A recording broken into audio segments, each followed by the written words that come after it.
Méditation du 29 septembre, une vérité par bribes. Mais les disciples ne comprenaient pas cette déclaration. Elle était voilée pour eux afin qu'ils n'en saisissent pas le sens. Et ils craignaient de le questionner à ce sujet. Luc 9, le verset 45. Quand vous êtes sur scène et que les projecteurs sont braqués sur vous, vous ne pouvez pas voir le public devant vous car tout est sombre. Quand on conduit de nuit, on doit veiller à changer la position des phares quand on croise d'autres voitures car une lumière très forte qui brille devant soi empêche de voir la route et provoque des accidents. C'est pourquoi la lumière de la vérité que nous professons n'a pas été donnée d'un seul coup, mais par bribes. Il ne s'agit pas de nouvelles vérités, mais d'une vérité unique dont le voile se retire progressivement pour que nous puissions la comprendre. Lors de la troisième annonce de Jésus à ses disciples concernant sa mort, ceux-ci n'ont pas compris ce qu'il leur disait. L'Écriture elle-même précise que c'est parce que la vérité leur était voilée.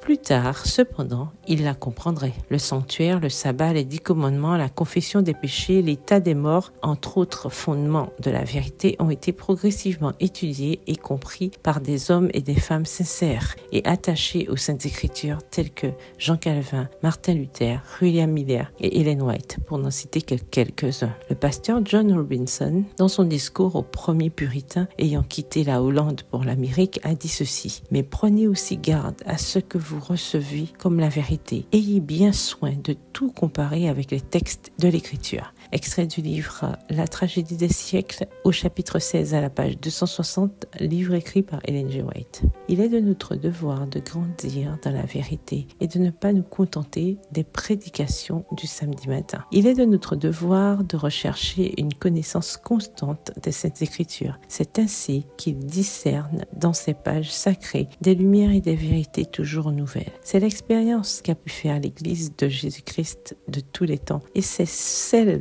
qu'elle fera jusqu'à la fin. Extrait du livre Vers Jésus, au chapitre 12 à la page 173, livre écrit par Ellen G. White. La bonne nouvelle, c'est qu'aucun de ceux qui sont en contact direct avec les rayons du soleil de justice ne peut être laissé dans l'obscurité de l'incertitude. Nous sommes un peuple dont le sentier est comme la lumière resplendissante dont l'éclat va croissant jusqu'au plein jour. Proverbe 4, verset 18. Demandons à Dieu que sa lumière nous amène à la pleine connaissance de sa vérité. PS, heureuse de la lumière de la vérité. Bonne journée et que l'Éternel vous bénisse.